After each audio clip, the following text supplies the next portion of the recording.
Ladies and gentlemen, good day and welcome to Q4 and FY24 earnings conference call of Yasho Industries Limited, organized by Orient Capital. As a reminder, all participant lines will be in the listen-only mode, and there will be an opportunity for you to ask questions after the presentation concludes. Should you need assistance during the conference call, please signal an operator by pressing star, then 0 on your touch-tone phone. Please note that this conference is being recorded. I now hand the conference over to Mr. Bhavya Shah from Orient Capital. Thank you, and over to you, Mr. Shah. Good afternoon, everyone. Thanks for connecting to Yasho Industries Q4 and FY24 business con call. Today we have with us from the management Mr. Parag Javeri, Managing Director and CEO, Mr. Yayesh Javeri, Whole-Time Director, and Mr. Deepak Kakur, CFO. Before we proceed with the call, I would like to give a small disclaimer that the conference call may contain forward-looking statements which are based on the beliefs, opinion, and expectation of the company as on today. A detailed disclaimer has been given in the company investor presentation. I hope everyone had a chance to go through it, which was uploaded on Stock Exchange yesterday. I would like to hand over the call to Mr. Parag Javeri. Over to you, sir. Good afternoon, ladies and gentlemen. I extend a warm welcome on behalf of Yasho Industries Limited to all of you who have joined us for this results con call. We appreciate your time and interest in our company's performance. I hope everyone had an opportunity to go through the financial results and investor presentation which have been uploaded on Stock Exchange and on our company's website. Also, we are quite glad that we have completed our Pakhajan project as per schedule and have commissioned it on 9th April 2024. We are quite excited about the same. Our consolidated revenue of operation is rupees 593 crore for the full year, which is a drop of 11.6% over the last year. However, we achieved volume growth by about 13%, even amidst challenging macroeconomic conditions. A significant contribution has been our focus on improving the product mix and implementing dynamic pricing actions. Despite difficult operating environment, company has continued to maintain stable performance. Global demand is showing sign of stability and a bit of recovery. But we need to be cautious because of the geopolitical instability and high interest rate environment still continue. We expect sustainability to be a long-term trend. This year, industrial chemical contributed 84% of top line, whereas consumer business contributed 16%. We achieved 64% of our sales from exports and 36% from domestic business. The outlook for FY25 for both the market continue to be optimistic. In conclusion, we are optimistic about the trajectory of our business and excited about the future prospect of Yasho Industries Limited. Our commitment to creating a long-term value for our stakeholders, coupled with prudent financial management and strategic initiatives, will be instrumental in sustaining our growth in coming years. So that it's from my side. We will open the floor for Q&A. Thank you very much.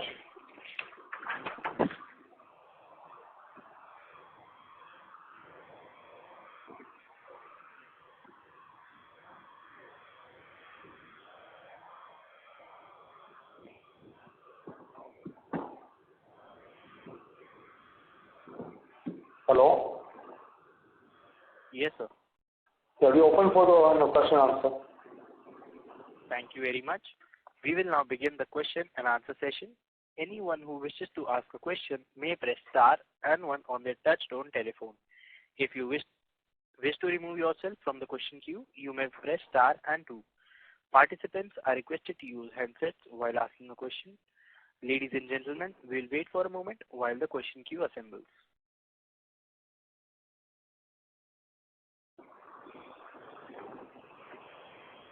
We have our first question from the line of Arman from Blue Sky Capital. Please go ahead. Yeah. Am I audible? Yes. Yeah. My my first question is, are borrowings now combined long-term and short-term around 550 odd crore? Can you tell me what is the average cost of borrowing for us? That is my first question. And my second question is, in Q4, our volumes rose by 30% YOY, but our sales have not rose to that extent. That means there has been a lower realization. In spite that we have improved our margins. So will the realization what we have achieved in Q4, will that be similar in next year, or that new Pakhajan plant that in which we have already told about 20% or over 20% margins we are expecting, so margin will shift towards a bit of more upper side? Yeah, thank you. Our cost of the fund is between 8.75% average cost for the borrowing. Second question of your revenue versus the volume growth. The last year there was a challenging time. All the raw material prices are down. So despite having a higher turnover, the selling prices was under pressure. So the revenue growth has declined. You have seen that we have grown on a yearly basis by 13% volume, but still has a degrowth of 11% in the top line. So that clearly shows that the selling prices are under pressure, and so does the raw material prices.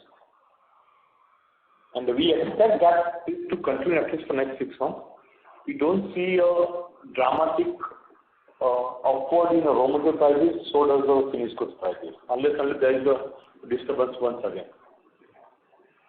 Okay, so margins will be overall.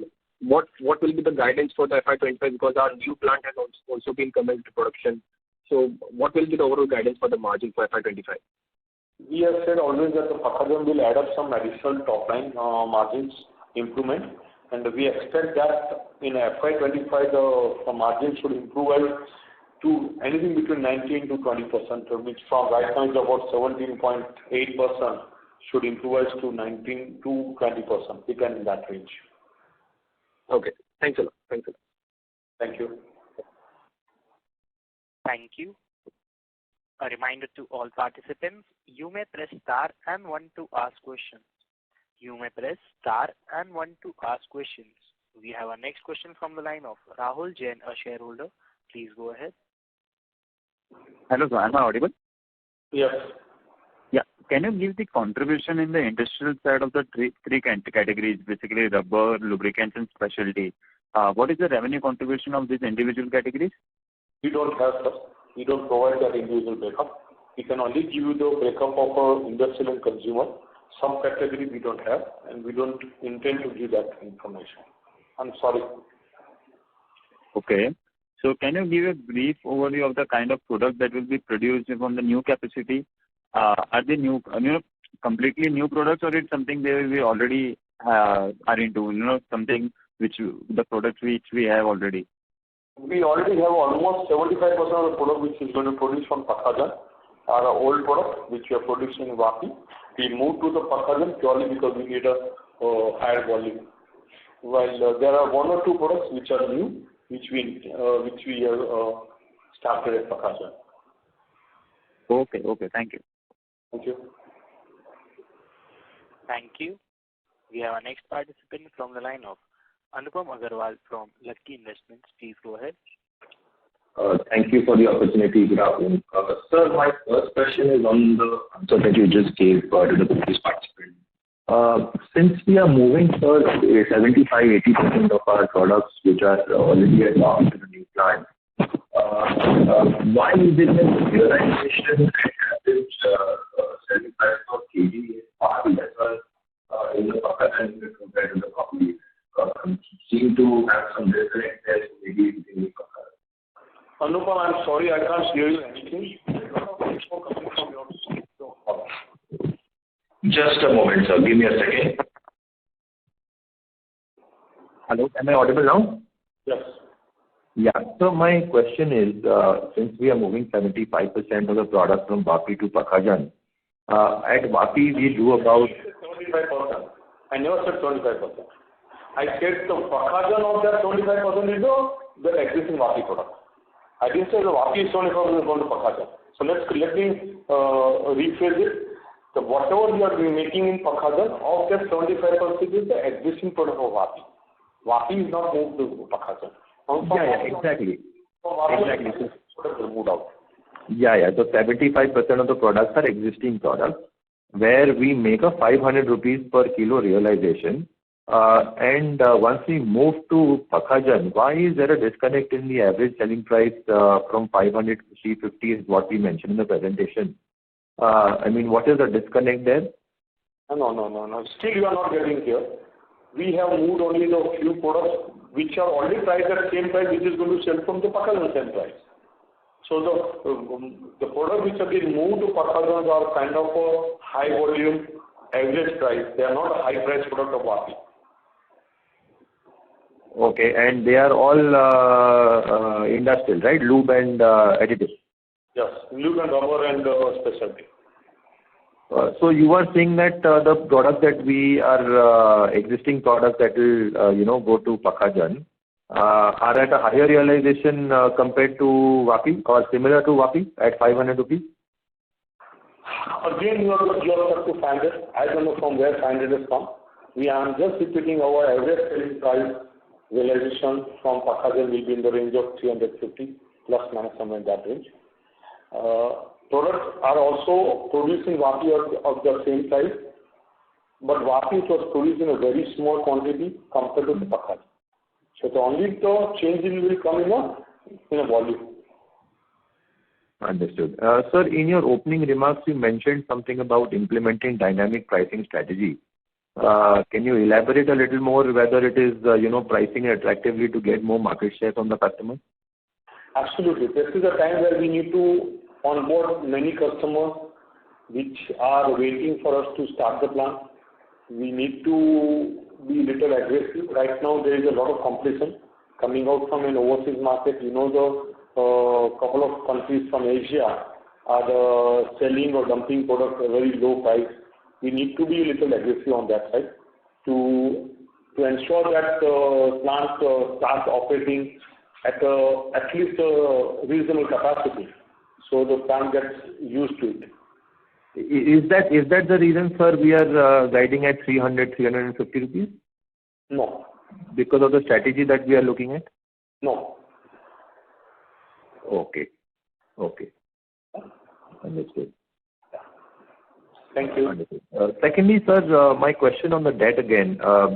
What is going to be the debt repayment plan, going forward? We are at a 550 crore debt. How much, whether there is working capital included of the new plant in this, first of all, is the question. And going forward, what will be the peak debt in FY25? I think this is a peak debt in FY25. We don't intend to borrow any further money. Our repayment is only starting from April 25 only, not before that. And we intend to bring down this EBITDA to debt ratio of 5.2 today to below 3, somewhere in that range, in FY25. Understood. Thirdly, sir, you've time and again said that, in the first year of operation, you'll do about 50% of utilization of the new plant, and broadly 20-22% of EBITDA. If I just, hypothetically put a math there and post interest and depreciation, sir, we will be just breaking even at 9,000-10,000 tons of volumes. Is that a fair assumption? Yes, roughly yes. That's true. Okay, so the full benefit of the plant is only going to yield in FY26? Yes, that's correct. Okay, and what is the drawing board plan for the second phase of the expansion? I mean, have you thought about it? We'll discuss that in January 25. In January 25. Understood. Okay, sir. I mean, that's it from myself. I'll get back in the queue if I have any. Thank you. Thank you, sir. We have our next question from the line of Radha from B&K Securities. Please go ahead. Hi, sir. Thank you for the opportunity and congratulations on commissioning of the new plant. So, sir, I wanted to ask that as on date, what are the total number of SKUs that we have in rubber chemicals and the lubricants? Sorry, can you come again? What is the total number of SKUs that we offer in rubber chemicals as well as lubricants separately?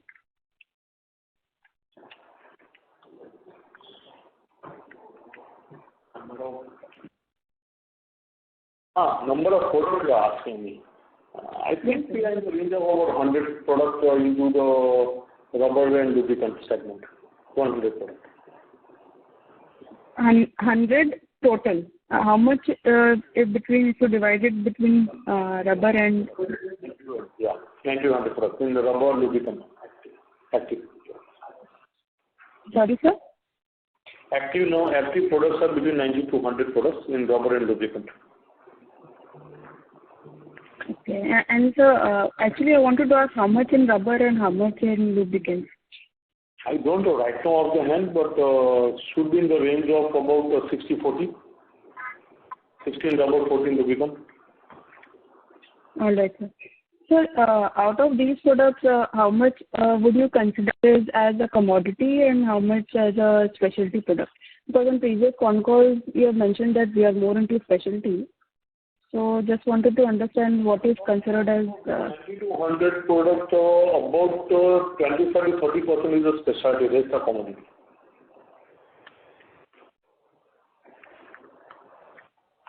Yes, sir. So secondly, in previous calls you have mentioned that Indian tire companies are our key customers. So also, like currently you mentioned that 20-25% is in specialty. So I wanted to understand with respect to rubber chemicals that we must be supplying to these tire companies. So, where does tire companies use commodity as compared to specialty rubber chemicals? As in, what is the value addition of a specialty rubber chemical as compared to a commodity for a tire company? Well, tire company use a very little specialty product. They use more for commodity. While non-tire industry, which is profile industries, industrial belting and other automobile products, rubber products are used as specialty more and less of the commodity. Alright. So, thirdly, I was going through your previous con calls wherein it was mentioned that 50% of the rubber chemical revenue is from export. So export demand, as you highlighted in the opening remarks also, that it had remained subdued for the past few quarters. So can you please highlight any demand recovery being witnessed in the export? And if not, then by when and what will be the, the drivers for the demand recovery in the export market for us? I just made a statement that global demand is showing sign of stability and bit of recovery. So it has, we have seen the lows and now we think that the demand or the restocking and everything is over. People started buying the product. We see that could be one of the reasons why we saw the big jump in the volume growth in the previous quarter. So any regions you would like to specify which are the regions where we are seeing the demand coming in, whereas some regions where it is relatively low? I think we are seeing a recovering demand from across the segment wherever we are present. So I won't say the particular, we haven't seen anybody going slow now. People who have not bought product, they started buying the product. So I can make a general statement that the demand will recover overall for us as long as Yasho's products are concerned. So the growth that we are mentioning, that is coming from the export market as well. So you mentioned actually, sorry for the confusion, that there is stability in the exports demand versus you also mentioned that there is growth that we are seeing in the exports. So is it correct to understand that there is already growth that we are seeing in the exports market or we are yet to see in a quarter or two? No, we have already seen the growth in the export market in last quarter. And we are seeing that in this quarter also that looks to be continuing, looking at the present order. All right. So, we are expanding capacities primarily on rubber and lubricants. So, I was given to understand that this is a quite mature market, and given that we have expanded our capacity significantly and we also have phase two coming in.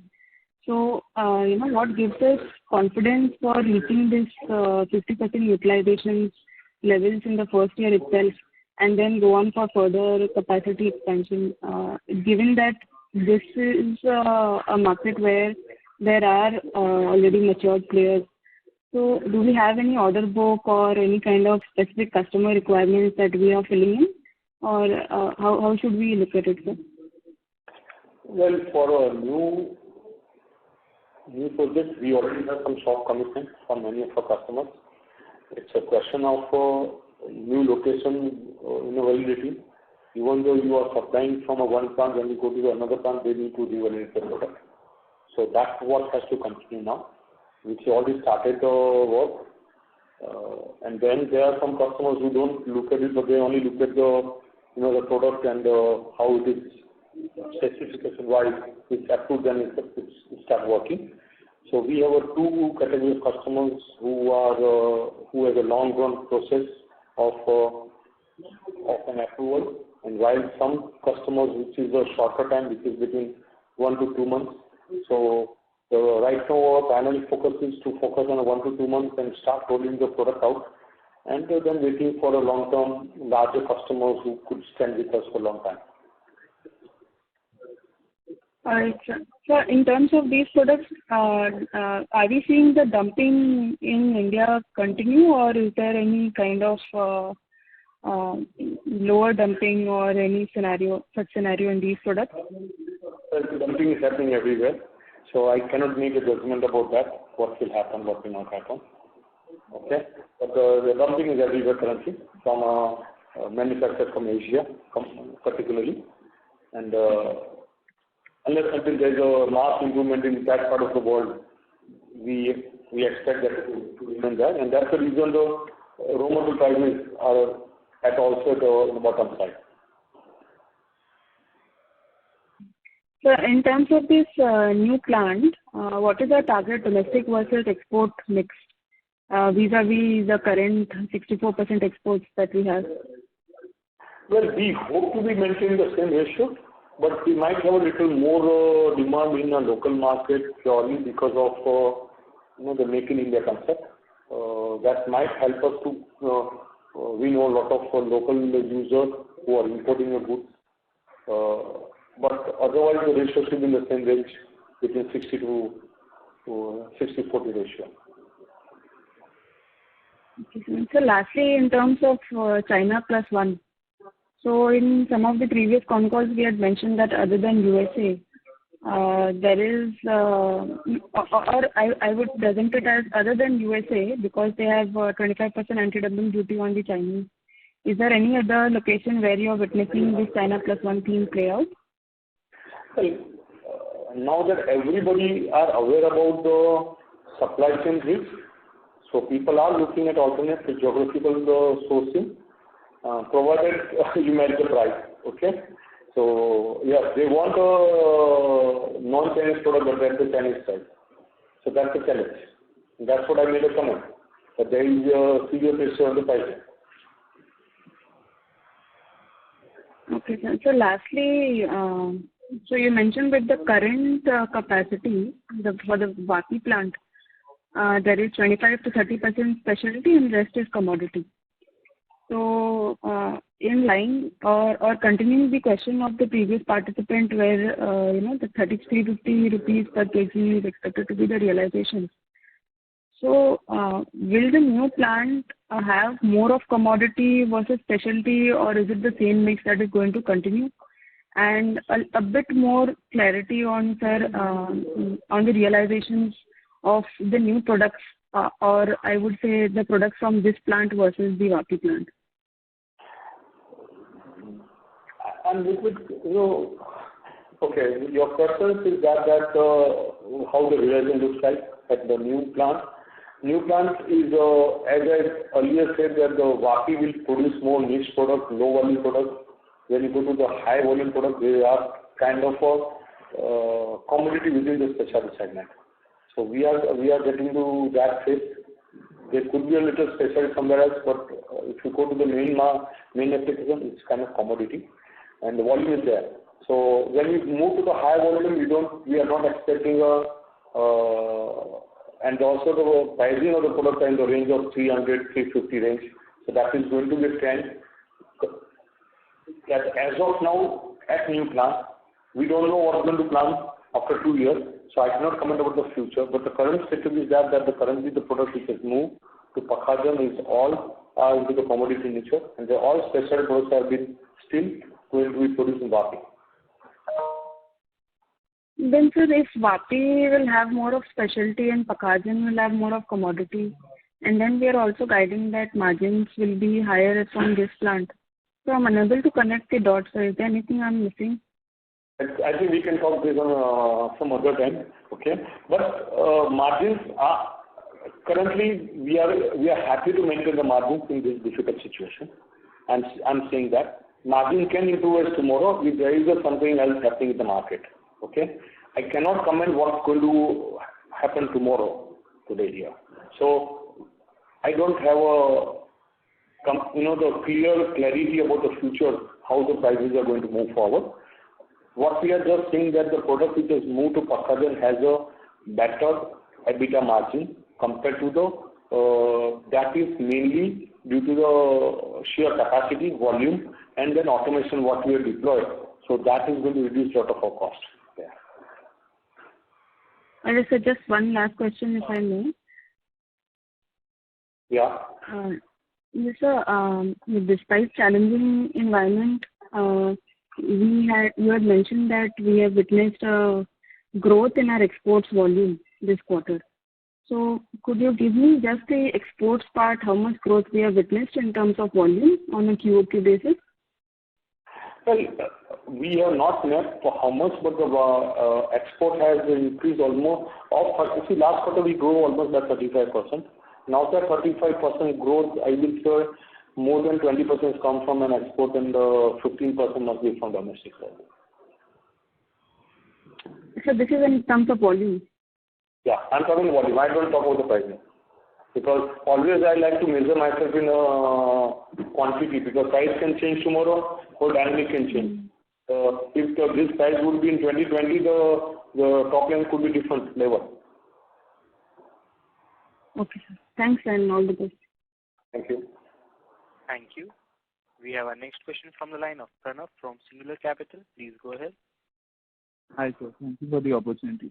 My first question was on the capex at the Pakhajan plant. In the deck, you mentioned that the capex cost is increased by 70 crores due to automation implementation that we've done. I just want to understand if there's any operating benefit that we gain out of it, or if there's any upside to the EBITDA margin we'd guided to.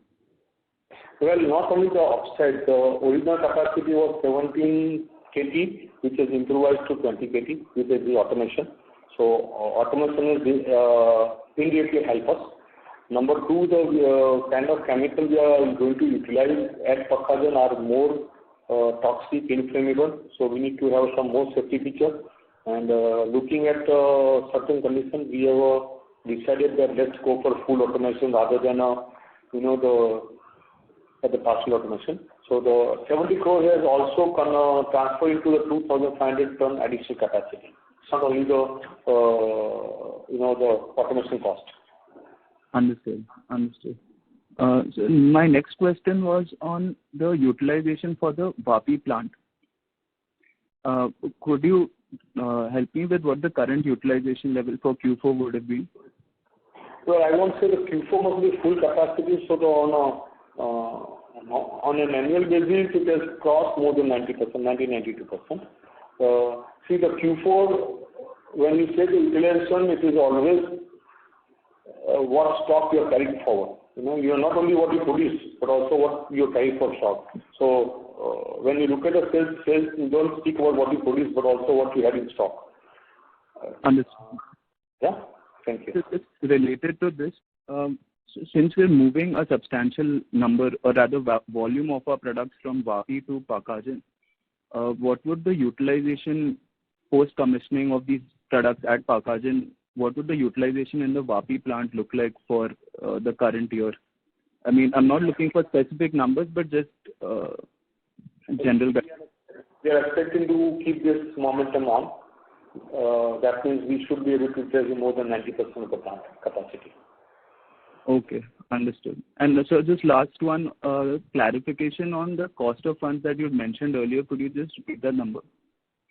I think cost of fund is between about 8.75% average cost. Okay, sir. Thank you. Thank you. Thank you. We have our next question from the line of Naitik from White Oak Capital. Please go ahead. Thank you, sir, for this opportunity. So, two quick questions. One was on other expenses. So, our absolute amount of other expenses reduced from about 103 crores in FY23 to 70 crores in 24. And even when we look at it as a percentage of revenue, historically it used to trend somewhere around 16-17% of revenue, but this year it's about 12%. So, has something structurally changed, or have you received any one-time benefit over here? No, I see the other expenses include about the freight cost. Freight cost is reduced compared to the previous year. FY23 to FY24, the freight cost is reduced drastically. Number two, there was a saving on cost of power and fuel, where we did some changes in our process. So we saved some power, but also cost of the gas has come down in the last 6 months. So that also helped us to reduce the cost. And this was last, there was a less amount of repair and replacement. Okay, so we expect this to sustain in future, or is it expected to rise back again? As long as freight is there, freight cost is there, which I can't control, but yes, repair replacements are kept very much under control, which we are monitoring, and our team are taking care of that very well. Again, the power, we are very much confident that we'll be able to keep in check the kind of measure we have put in place. And but for gas, I cannot say that. We buy from government, GSPC. Right now, everything is downward, and we hope it remains that, but we can't promise that. Nobody can promise that. Right, got it. And even in case of depreciation, it reduced from 20 crores to 15 crores this year, absolute amount, whereas our net block is broadly at the same level. One second, Mr. Deepak will give you the example now.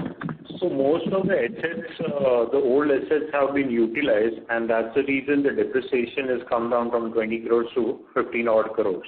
Got it. Yeah. Got it. Okay. And lastly, sir, if you can help with the volume growth in the industrial segment. Overall, we have got, but if you can help with the specific segmental volume growth. In industrial segment, we have grown by you talk about last quarter, or you talk about the overall year? Overall year. Okay, that's an interesting number. We've grown in industrial, and we have regrowth in consumer. Sorry, if you can. We have grown in industrial segment, and there was a regrowth in the consumer side. Right. If you can call out the percentage growth in industrial. That's about 17-18% growth. 17-18%. Okay. Thank you so much, sir, and all the best. Thank you. Thank you. We have our next question from the line of Pradeep Rawat from Yogi Capital. Please go ahead. Good afternoon, sir, and thank you for the opportunity. So my first question is regarding what is our current addressable market and some significant competitor that you can highlight? Well, current addressable market for a new product what we are manufacturing is in the range of about $10 to $12 billion. The rubber side, we are into about $4-5 billion. The specialty is into the $500 million. And so overall, at the Yasho level, it should be in the range of $18 to $20 billion. Of that, Yasho is right now at about $80 million. So there's a vast gap between two of an addressable market and what we are doing today. Yeah, that's great.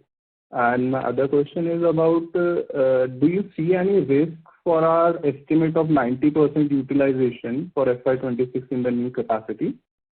FY25 or FY26? FY26. I don't see as of now the kind of commitment what we have, the kind of the customers will come and are doing audit and the soft commitment what is coming forward. We don't see a challenge there. Okay. And my other question is, what would be the top line guidance for the upcoming facility?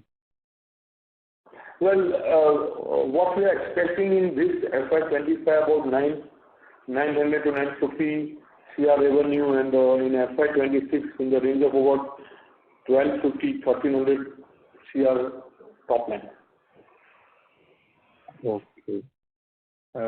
And regarding the new product pipeline that you have stated earlier, that 4 products that you are developing, you said that its addressable market is around 5,500. So can you give me some light on it, that how much opportunity that can we capture?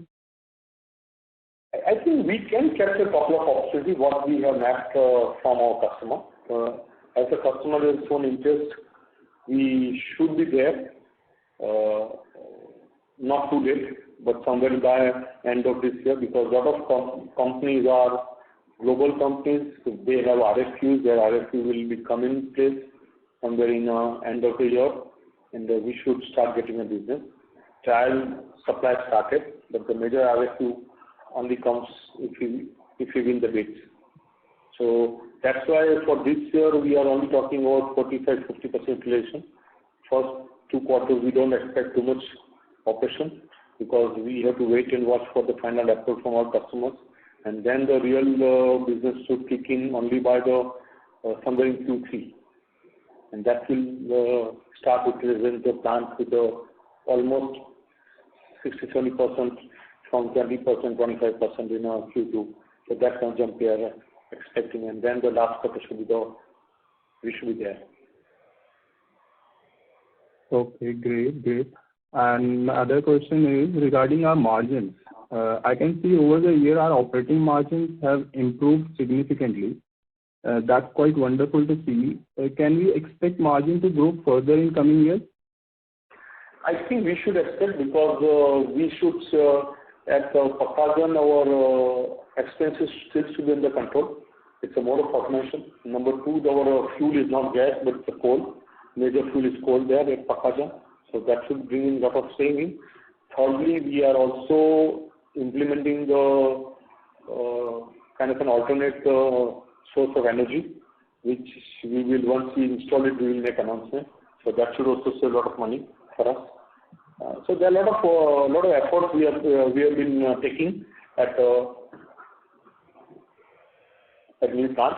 That should bring down the cost. Other expenses like trade, it's beyond our control, which is sometimes a significant cost for us. That we cannot control.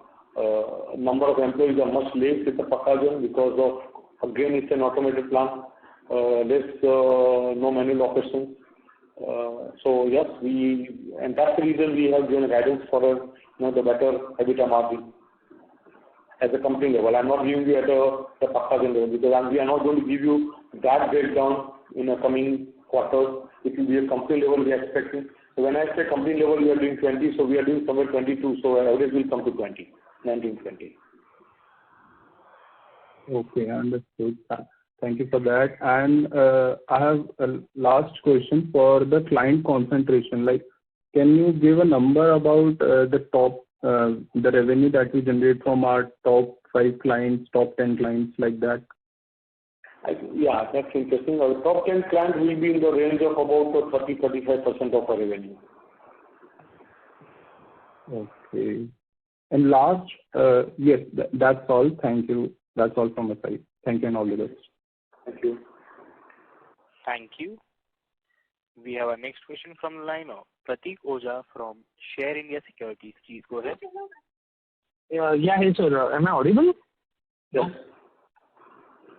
So sir, I just wanted to get an idea as to, since we have presence in 50+ countries, so how has different geographical markets contributed to our revenue mix, and any particular geography where we are focusing or where you see higher growth potential? Just wanted to get an idea.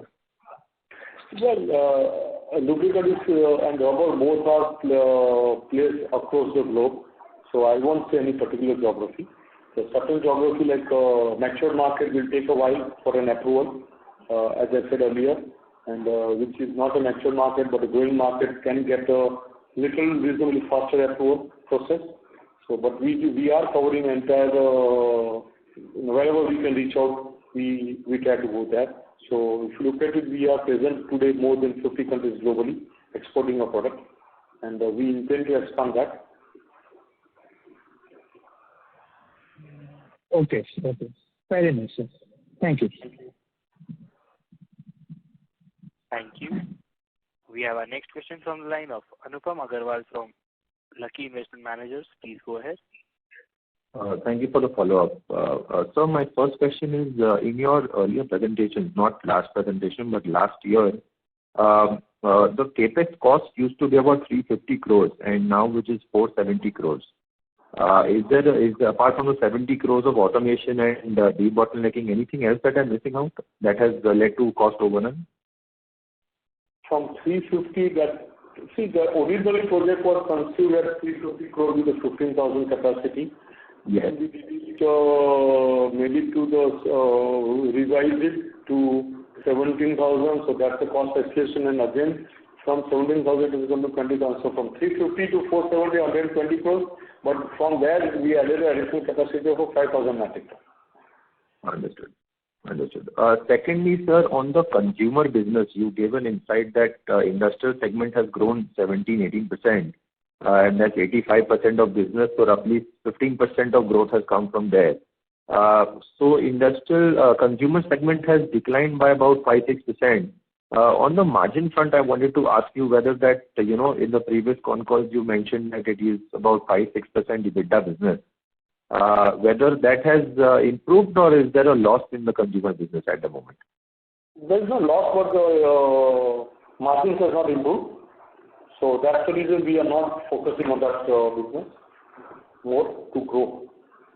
Because unless until I don't get the market, there is no reason for us to, aggressively pursue that part of the business. Understood. Thirdly, sir, on the working capital, I have to, commend you on that with, operating cash flows have been 100 crores in the quarter for the year compared to 10-12 crores that we did last year. Any changes in the payment terms, receivable terms that has happened in the last year which has led to this? No, only our team is quite aggressive in collecting the money. We ensure that our customer pays on time. What we implemented is that if we don't get the payment, we don't supply. Next supply will stop to the customer. So that's only change in policy happen, and that has resulted into the better cash flow. And on the receipt side, on a purchase side, our team could be able to manage little longer credit line from a supplier, and that is also helping us. And how will this look like when the Pakhajan plant reaches scale? I mean, how is the working capital going to be in that plant? I think similar level. We don't expect much to go up. Maybe right now we are running at as an overall working capital number of days is about 95 to 98. Can maximum stretch to 105, not beyond that. Okay. That's why I don't project any additional working capital requirement. Understood. Fair enough. That's it from my side, and thank you so much, and wish you all the best, sir. Thank you. Thank you. We have a last question for today from the line of Arman from Blue Sky Capital. Please go ahead. Yeah, just a follow-up from me, for the finance cost thing. In the beginning of the year, we had a total borrowing of around 316 crore, if I am correct, that long-term plus short-term. But still, our finance cost was just around 15 crore only. So first to that how is that? Because 8.75% what you've told now, but in spite having 315 crore of total borrowing, our finance cost was just 15 crore for FY24. In spite we have increased around 230 crores of borrowing. And secondly, My last question will be because of that previous participant told about you have answered that top 10 clients have 40 to 50% of revenue. So just wanted to know, of these top 10 clients, how many of them have been with us for more than 3 years, per se? Yeah, thanks. Number one, what we see the jump in our debt, but the major debt jump because of the new project, and all the interest paid till the 9th of April has been capitalized. It has not been booked into the P&L. So now you will see in this quarter that interest costs coming up rapidly. Number two, of customers of our major customers today, what we are having, all are more than 5 to 7 years in our relationship, except one who just came on board for last 2 years. Okay. Thanks a lot. Thank you. Thank you. Ladies and gentlemen, as that was the last question for today, I now hand the conference over to the management for closing comments. Thank you very much, everyone, to be here, and I wish all the best to everyone. Thank you. Have a good day. Thank you. On behalf of Yasho Industries Limited, that concludes this conference. Thank you for joining us, and you may now disconnect your lines.